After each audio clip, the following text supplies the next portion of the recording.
Welcome to the I Get Better podcast with your hosts, Charlene, Rene, and Phedra Smith, where we discuss topics related to life, love, mental, physical, and spiritual health, and how we can all get better together.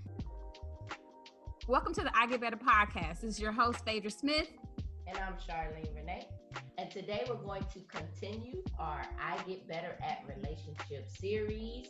And we're going to be talking about friends. How many of us have them? Oh, that was wonderful. Friendships, right? We're going to talk about the friendship relationships. Y'all like my singing? No. That was wonderful. I don't think so. Forgive me, my voice is a little hoarse. I'm getting over a little something. So that's what you get, my Barry White voice today. All right, so talking about friendships. These are another important relationship. Of course, we talked about family relationships last time. Now we're going to jump into another type of relationship, which are friendships. Yeah, that's so what's the Merriam Webster definition? Okay, the dictionary definition of the word friend is a person whom one knows and with whom one has a bond of mutual affection, typically exclusive of sexual or family relations, or a person who has a strong liking for and trust in another person, or a person who is not an enemy or foe. So real friendships they don't include sexual contact or any of that stuff. It's interesting. That's another topic for another day. Not those type of friends. We're not talking about those friends, okay? Not a booty call friend, okay? So what is your definition? You know, I know we like to have the dictionary definition, but what is your personal definition of a friendship? A friend is a person who you have a close relationship with, a bond, and you spend time with them, you get along with one another, you talk, you have a mutually beneficial, like you add value to one another, and you have some support from them. That's what I would consider a friend. Right. I agree. I think my definition, it ranges and depends on the individual. So we have our own concept of what a real friendship consists of, depending on your experiences or your family of origin. But I believe that the definition is based on our family of origin and our individual needs and expectations of others. And so depending on what you define as a close friendship or not even but just a friendship in general, it really does depend on who you are and where you came from. So yeah, I think we can get into some friendship stuff and maybe some of the barriers to having a good friendship. Maybe that should be the first thing we talk about. What are some barriers that come with really having a healthy friendship?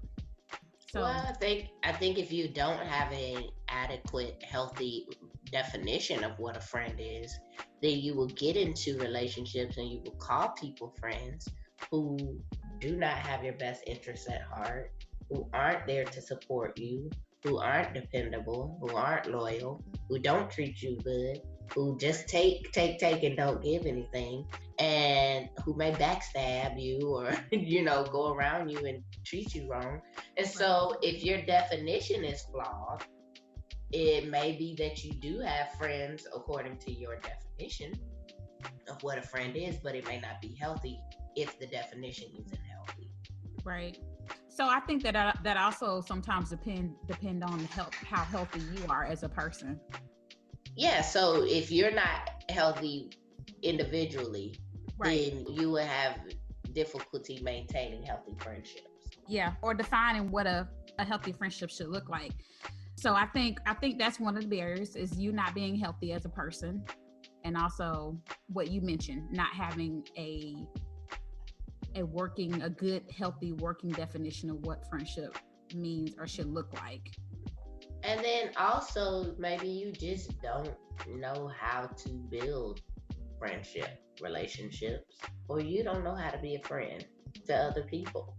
And so now your relationships are suffering. So we'll talk more about that, how to build and maintain friendship relationships. But I do want to talk a little bit about what are some of the categories of friends. Because everybody I know has this, levels of friendship that are common, right? And the number one that I hear the most often is, well, they're not a friend, they're just an acquaintance. They don't want to loosely throw the word friend around, which I understand that. I agree. I don't think it should be handed out lightly like Halloween candy in anybody that comes along who blinks their eyes at you. So I think that is one category. So I have a few that I came up with. So the first would be an acquaintance. So this is someone who you just kind of know casually. Now, when you're I find it funny because when you describe these people to other people, typically you still say the word friend. Yeah, I know I do that, right? It's like you don't know how to say, well, I've heard it maybe on TV where people say, oh, an acquaintance of mine. But in typical everyday conversation, I'll say a lot of the time, oh, I have a friend that does this, or I have a friend. And then I know in my head they're not really my friend, but I just know them from somewhere. I met them. But Charlene, would you introduce somebody and say, oh, this is my acquaintance, Phedra? Like, that's kind of like an insult, I feel like. It is, but really it isn't. I think we should look up the definition of acquaintance and see what it says. This is my acquaintance, but this is right here, this is my friend. Right. Really? But essentially, we understand that an acquaintance is someone that you just really know on a surface level. They're not really that close to you to know them casually. Yeah.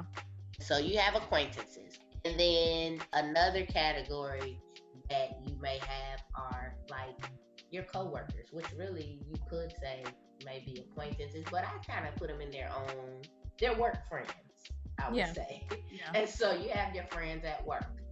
And so you have those. And then when you get into like your deeper level relationships, you have like your childhood friends, like the people who you grew up with and you've known for a really long time. You may not be close to them, but they have like a different place in your heart, I think, than your friends that you gathered as you got into adulthood. Yeah. And then you have your really close friends, your BFFs. Right. These are like your ride or dies, the people who are the closest to you, closer than, or sometimes closer than a blood relative to you. Yeah. Yeah. And those are the creme de la creme, the cream of the crop relationships. And most people, those are the ones that they really are thinking of when they say they want friends. Yeah. They're not usually saying, I want to make more acquaintances, or I want more work buddies, or I want more, just casual people I know and see here and there. They really want a close, solid friend that they can talk to and hang out with and go do things together. Those are the friends that people are searching for. Right. And essentially what they are looking for, as you said, is that connection. They want someone that they can have a deeper connection with. And you know what? I found the dictionary definition of acquaintance. It says a person one knows slightly, but who is not a close friend. So it's exactly what we said. You slightly know them, but they're not a close friend. And so, it doesn't sound very appealing. But it's not bad. It's just like... No, it's not bad. It just speaks to the level of the friend. And so what happens when people that don't have this definition worked out properly, what happens when they start having these expectations for acquaintances that they maybe should have for a closer friendship, like a BFF? I think that's where sometimes people have problems with making and maintaining relationships, is when they start putting pressure and expectations on people that, it's like, they're like, wait a minute, shorty, I don't know you like that. Yeah, now they get disappointed. Now they get mad. Now they gonna cut you off when you really wasn't even that cool with them in the first place. Yeah, that's a form of delusion. Because you should know who's your friend and who's not. I agree. I don't know. I mean, I guess there are people who get confused about the nature of a relationship, but you may be putting yourself in the role and expecting that the other person is equally as invested in the relationship as you. So Right. maybe you are being a close friend to someone who is just an acquaintance, and you're expecting them to now be like you, Right. and Right. put that effort in. And so you may want them to be something that they are not, or that they never were, and they never will be. That's so And sad. now you're mad. That's so sad. It is, but it happens. You're right. I And so that can cause issues. But then you also have those people who are or were your BFFs and your friends, and you're expecting them to fill this role, and then they stop and they no longer can, and they don't. And now you got a problem with them because you may have been really, really close at some point, and we're going to talk more about that when the friendships end, and what do you do and how it affects you. And also, I want to talk more about why is it important for you to have friends? Because I've met some people who say they don't care to have any friends, and they really just want to be alone, and they don't want to make any friends. And I find it really odd when I hear that, when they just say, I don't like people, I don't need any friends. Yeah, I think it's odd. I think that's odd also. And I wonder if that's a cover up or a defense mechanism, because possibly they are afraid to be hurt. They've had past situations where they've been disappointed. And so and it could come from their family of origin. You know, if I can't trust people in my family, how can I trust friendship? There's a whole lot of reasons why I think people develop this sense of distrust for other people. Or they may be insecure. They may think that they're not worthy, or people aren't going to like them. So they rather just push them away before they can even get close to somebody, because they think they're going to be judged, or the person's not going to accept them. And so now it's just a protective thing, a defense mechanism, so that they don't get hurt, or they've been hurt in the past, like you said. But friendship relationships, I said that to say, friendship relationships are very important. They're even a matter of importance to your health, I believe. And I've also read an article that talks more about the actual health implications behind not having any friends, and the connection to put that out there. I will. I'm going to put a link for it in our notes, show notes, when we post this episode. But one of the things that I read, that found this connection between not having friends and loneliness, and the health implications come from the loneliness. And it's not the same as just saying I prefer to isolation and I just want to be by myself at home. That doesn't necessarily mean you're lonely. And so loneliness is something that is much deeper than just being by yourself. That feeling of loneliness, it leads to depression. It can lead to your hormone levels and your stress on your body. And an interesting thing that this article in particular was talking about is how it impacts a lot of elderly people as they get older, and how it contributes to them actually dying sooner when they don't have friends. And it's sad to think that you die of loneliness when there's billions of people in this world, and everywhere you go, you can't go anywhere unless you're in the middle of nowhere, or you go to the desert, or you go to the woods on purpose. That's the only way you can really get away from people. But do you think a part of that is, number one, some people have problems making friends, but number two, people might have these issues that they haven't worked out as to why they keep themselves isolated. And and then you have people saying, like you said, I don't need friends, like, I'm good by myself. And then as you get older, you realize, oh, I do need friends. Well, one of the things it says is, who's going to check on you? What if something happens to you? Say you fall. You're old, you fall down in your bathtub or whatever the case, and you break a hip. If you don't have any friends who check on you on a regular basis, you may just lay there for days and, at a time with no food and no help and no way to get to the phone, and you can't crawl, and then you die from something that could have been avoided because you didn't have any friends or family, for that matter, who can check on you, because sometimes your family can be your friends. But it's not something to take lightly, is having those friendship connections and those relationships and maintaining them, and getting out of your head and saying, or getting that, what I think is a lie, out of your head and say you don't need anybody. Right. Everybody needs somebody, whether it's family or friends. And one thing I do want to make note of is, I've heard this word being thrown around quite a bit, especially on social media, and I want to kind of bring some correction to it, is that a lot of people say that they're antisocial. Yes, please correct that. Stop it.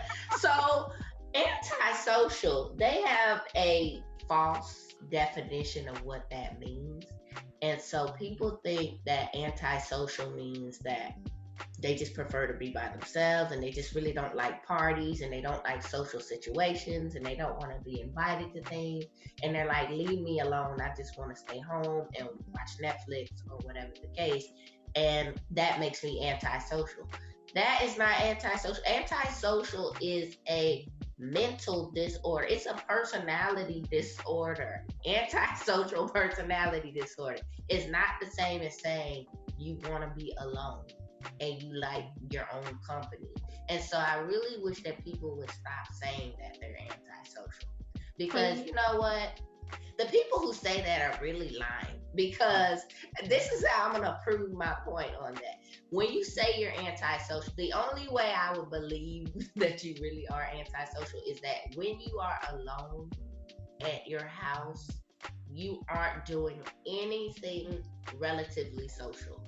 For example, you are not on your phone scrolling on social media or Instagram, because what is that? Social media. You are still in contact and connection with people, even if you're home alone scrolling through your phone, texting, talking, or whatever.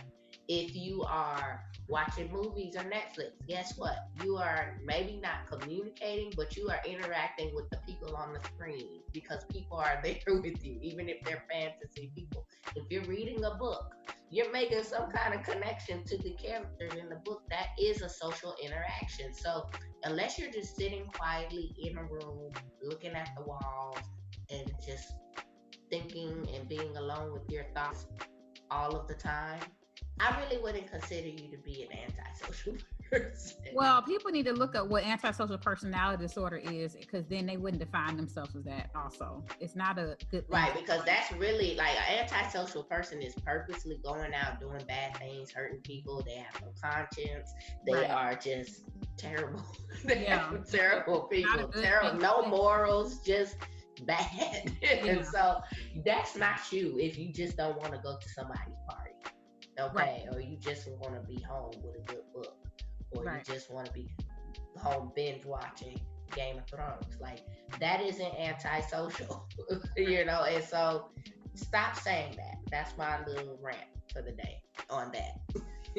But friendships, let's get back to how we define our friendships, which we've already gone over how we define them, but also how we can get better at making friends, and some of the barriers to forming friendships as an adult, because I see that often, and I struggle with that. How do you make friends as an adult? It's so much easier when you're a child. Like, you just go, you start playing, you say, hey, you want to play? Hey, you want to play? Hey, let's go do this. And usually the answer is yes. Somebody wants to play. And so as an adult, it would probably be pretty strange if you walk up to people in the grocery store and say, hey, you want to play?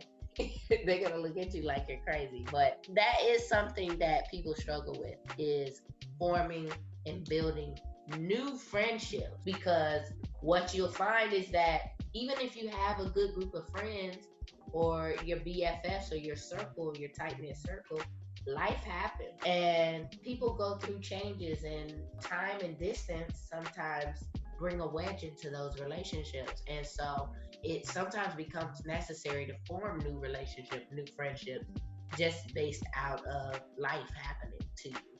I know that's happened to me because I moved from one city to another, and I've had to now make new connections because all my friends, my close friends, live in another city from me, and I've struggled with that. How do I make friends in a new city where I don't know anybody? It's tough to do that. So yeah, I agree with you. Making friendships as an adult takes a lot of work. It requires effort. It sometimes requires you to be involved in social organizations, and it also takes vulnerability. I think sometimes the older we get, the more butt hurt, so to speak, we've gotten over the years, and so sometimes, or just hurt, and it requires courage to put yourself out there again with friends because you have sometimes been burnt in the past, and so it can be incredibly difficult as you get older. Sometimes you get more jaded and you get less trusting of people because you've had conflict within your family or other friendships. So it not only requires work and effort, but it also sometimes requires you to be brave. And I know that sounds a little bit ridiculous, but it does. Well, you don't want to be rejected, because if you try to open yourself up to make friends with somebody and they don't reciprocate, or they don't call you back or text you back, or they cancel plans when you try to make plans with them, then you kind of feel some kind of way. You feel a little rejection, and then you'll think maybe, well, what's the point? If I try to make friends, they're not gonna make effort. Everybody's so busy, which we are. People really are busy. I really see that because I'm busy. Yeah. And my extra time outside of work, business, kids, I know. Take the kids here, do this, do that, go grocery shopping, run errands, sleep. Where is the time for friendship? Where is the time to hang out with people? Because really, you just want to rest. I think it requires being intentional. That's the bottom line. There are people in my life that I make an effort to talk to them because they are valuable to me, not but just because they're valuable, because they are part of my life. And so when I have events that happen in my life, they are people that I'm going to share these events with. That's how important they are. And then you have other relationships where you might not share everything with that person. It doesn't mean you're not as close, but it's a different type of friendship. So I think I want to talk about that a little bit, because I think that goes into also when we talk about expectations, depending on the level of your friendship. And also I think depending on the past experiences of your friendship, like you mentioned earlier, when people start to change, but the other person, you're still expecting one thing, but then the other person changes based off of whatever has happened in their life, and there's no communication. And then one person has one expectation and another person has another. I think that creates some friendship conflict. Right. And in some friendships, honestly, you may think that they're going to be lifelong, but they may just be for a season and a time. And it doesn't mean that you had to necessarily have some big falling out or argument or disagreement or fight. It's just things happen and you no longer can continue it in that because you've gotten busy or you've gotten new things going on in your life, and they also might have, and it just kind of run its course. Right. But what you'll still feel is the void once that happens, because you, at one point, this person did fill that void for you. So now you're having to deal with that impact of that relationship ending, even if it ended on a good note, so to speak. Right. But you weren't prepared for that, because once you, especially if they're a close friend, you don't really ever see the end of it. You never see that relationship ending while you're in it. You're like, this is my BFF, this is my girl, this is a person that we're always going to be friends, but that doesn't necessarily always happen that way. And so knowing what to do when the relationship ends is important, and then seeing the signs that it may end. If it's something you want to save, then you may need to start doing something about it before it gets to that point, because some friendships don't have to end, but it's just they end because people are lazy. They don't want to put the effort in, and they don't, I don't want to say lazy. I guess that's a bit harsh, but they don't make it important. They don't make it an effort. They just, or they or they make a new friend, a shiny new friend, and that becomes important to them, and they may leave their old friend behind and not make it as important to them. So I have a question. Shouldn't friendships be easy? And if not, why? I don't know. I think that's a yes and a no to that. And I would say they shouldn't necessarily be easy because friends are human, and humans aren't easy. People aren't necessarily always easy. I only want easy friendships. But I want to say the ultimate entire lifetime of the friendship should not be difficult in the grand scheme of things. I think if a relationship is always hard, then that is an issue. That doesn't mean that there won't be hard times here and there, but ultimately I don't think a friendship should be forced or something that takes a whole lot of work to keep. Work in the sense of I gotta keep repairing this, or we gotta keep apologizing, or we gotta keep clearing up misunderstandings all the time, or somebody's feelings are always hurt, or somebody's really sensitive. So at some point it becomes also a compatibility issue with friendships, is what you're saying. Because I think if you're compatible, it shouldn't really be difficult to maintain the relationship, because that's what makes you friends. It's because you have those commonalities and you have things that you find you have in common. Typically, that's what the friendship is originally based on. It's the fact that you have things in common and you're compatible. You like the same music, or you like the same sport, or whatever the case, that whatever might have drawn you together in the first place. You like to shop at the same store, you like the same movies. Anything can draw you together, and make you build that friendship, and that anything you have in common really isn't difficult. Right. I agree with that. I think just like family, it becomes like familiar, and sometimes with that familiarity, I think that sometimes it comes along with people have a lack of boundaries and a lack of respect for one another. So yes, we could get along very well, but if we don't respect one another and know that we have limits and we should have boundaries, then I do think that where at first maybe we had this bond and connection, it can cause problems if you don't recognize that, hey, I can't talk to my friend this way, or I can't do, I have to have boundaries and respect along with my love and fun and affection. I think that's where a lot of issues can come up. That's a really good point that you said about respect, because a friend should respect you and not do things that are disrespectful. For example, they shouldn't say they're going to do something and not do it. Or they shouldn't play with your time, loosely with your time. Like if they say they're going to be somewhere, meet you at a certain place at a certain time, they shouldn't just make you wait for 30, 45 minutes to an hour for them to show up and be where they said they're going to be. And then also, another thing I wanted to say is they shouldn't take advantage of you because you're friends. Because they may think, well, that's my friend, I can treat them lesser than because I know they're going to be there.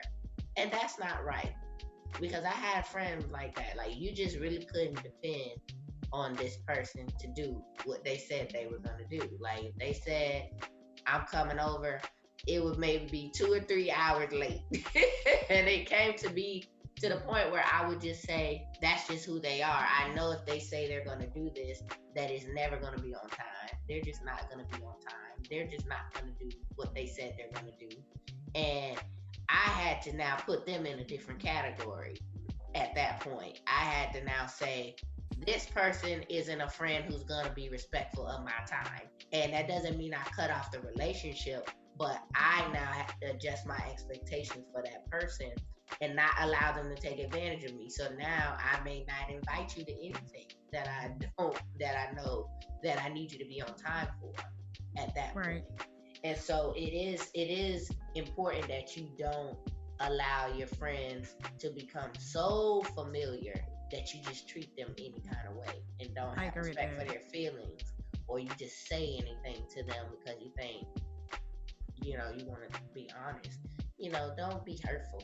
Yeah, and I also think when you bring that, I think that's a good point where you have to adjust. Sometimes you adjust your expectation, and therefore, when I adjust my expectations of you, you might slide down the range of friends. The spectrum might be, you might be on another you might be on the far end of the left. You move to the acquaintance spot. You move into the acquaintance because because there's a part of that when you're drawing boundaries. It's people don't understand boundaries are not there to hurt the other person. They're there to protect and to help you as a person. So if you're not on your job, you're gonna get demoted. You're gonna get replaced. If you're not doing what you're supposed to do as a friend, you have to expect that you got to bring something to the table.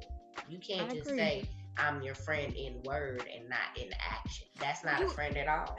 Well, you also have these friends that they're friends of grandeur.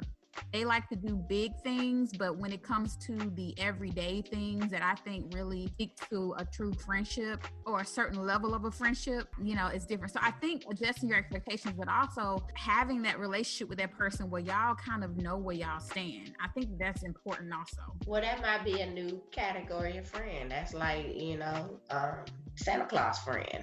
I like it. It come one day a year for Christmas. They bring all kind of gifts.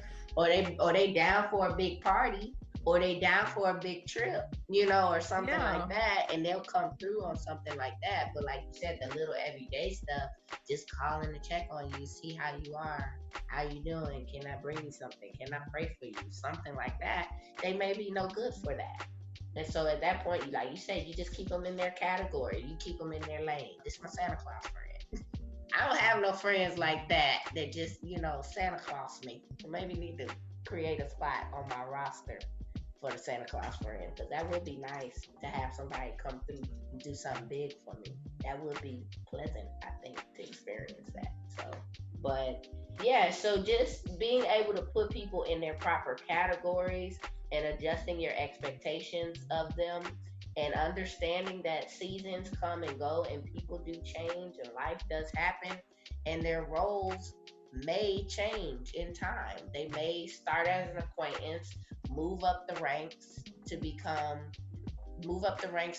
close friends, and then they may move back down to acquaintance again. And eventually they may just fall off the roster entirely and just become someone you used to know or you used to be friends with. And that's okay too. So let's talk about that. Let's talk about the endings of friendships, because I think that people don't really expect for friendships to end, like especially when you have to be intentional about ending a friendship. It's one thing for y'all to just, we just lost touch, but it's another thing for you to have to say about that, like just sit down and break up with them. I ain't gonna be able to do it no more. Like you're killing me, son. I have no experience in breaking up with a friend. Honestly, I can't even give any advice on that, because I've never had to sit down with somebody and say, look, we just can't be friends anymore. It's just always naturally fizzled out. Like, we just stop talking. We don't call so much. It just really just ends naturally. So that has been helpful, that I haven't had to go through that. That is a blessing. That friend breakup. But if you have, I would love to hear more about that and how that works. I think that I have had a particular friendship where when I tried to have boundaries with that person, it became a problem. And when I talked about expectations and what I look for in a friendship, and that person wasn't able to do it, I had expectations based off of our past, and she had expectations. I don't know what her expectations were based off, because we had been friends for so long. I would assume that we had the same sort of relationship, and things changed. I think one of the things that we have to recognize is there is a grieving process that you might go through. That person might be that person that you called every time something exciting happened, or something big happened in your life, and now you can't have that relationship with that person. And so there is a grieving process that you go through. And a lot of times, especially when you might have toxic relationships, just because that relationship wasn't healthy, it doesn't mean that you don't miss that person. And so I believe that one of the things people don't realize is that there are moments and times where you do have to end relationships for one reason or another. Maybe because that person doesn't respect your boundaries, or they don't respect you as a person, or your expectations for them aren't being met, or theirs for you aren't being met. So, I think just to go along with that, although most people don't ordinarily have relationships like that. Sometimes they stop abruptly and you don't realize that, hey, things are changing. And then sometimes things have to be intentionally. And I think a lot of times we aren't intentional with ending things that are toxic for whatever reason. And so there might be times in our life as we become healthier as individuals that we have to evaluate our relationships with people and say, hey, this might not be the best thing for me. And depending on your level of relationship, it might require a talk. There might be a talk that you can have to maybe improve the relationship, but then there might be a talk you have to say, hey, this isn't working for me. And then some people, you might not care that much. And so you just let it fizzle out. You just don't call or you don't respond back to them. Right. You know? Okay. Yeah. So, all right. So now let's go ahead and get into on a more positive note, not breaking up a friendship, but actually how you can get better at forming new relationships and building new friendships. And so I have a list of 10 things that you can do to make new friends as an adult. And I'm going to also post a link for this if you want to read the full article on where I got these 10 steps from. So first step, number one, is to realize that your fear or your hesitation is in your head. It's not that you're going to be rejected or people won't like you and you should be afraid of reaching out and meeting new people, but you need to develop a strong sense of self-esteem and a healthy image of yourself and think positively and think, I'm a likable person and people are going to like me. Number two, you may want to start small and just reach out to people who you already know, who you may not know very well, but that you can maybe get their phone number, give them your phone number, or set up a time to have lunch or coffee with them. Number three, you have to make an effort to get yourself out there. You have to leave your house typically to find new friends. So make it a point to get outside of your house and put yourself out there and make yourself available to meet people. Number four would be to just take the first step. Don't think that you have to wait on people to come to you, but you may need to make the first move and say, hey, I really like that. Where'd you get that? And just kind of start a conversation with people who you're meeting when you're out and about. Number five, be open. Don't be so narrow in your view of who you think would make a good friend. You can't always tell from looking at someone if they're going to be a good person, not just by what the clothes they have on or how they talk or something on the outward appearance. But you don't know, until you get to know someone. So be open and don't just put yourself in a box and say, I only can be friends with people who wear these types of clothes or have their hair like this or whatever narrow definition you may have of people who are friendship worthy. Number six, get to know a person, find out who they are. That goes more of getting to the deeper root of who they are as a person and not just let it be all about you. Number seven, you want to be genuine. Be a genuine person. Don't be fake about it. People really don't respond well to fakeness. So number eight, be yourself. Do not try to be like anyone else. Don't think that you have to be a certain way to attract the attention of other people to get them to like you. Number nine, be there for them. So that goes back to the not just be about what you can get, but also look to what you can give and be a dependable person that people can rely on. And the final step or tip is to make the effort to stay in touch with people. Again, we talked about how sometimes life just comes and you get busy and you don't always make room for those relationships. And I understand because I work a lot and I'm tired and I like to just kind of be home and chill and relax. But it really does take some effort on your part to stay in touch with those people who you want to build a new friendship with and who you may want to maintain a relationship with if they're already your friends. So those are some things that you can do to get better at friendship and building and maintaining friendship relationships. I think that we've gotten a good start on what it means to be a friend, what your definitions are of friendship, maybe where your expectations need to be adjusted as time goes on. So I really want us to work on getting better at those friendship relationships because they are important and they are good for your health, especially your mental health. Yeah, I think that was a good ending. So thank you guys for joining us.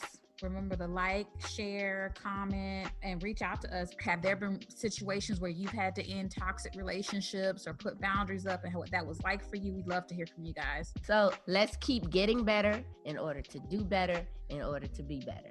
Yes.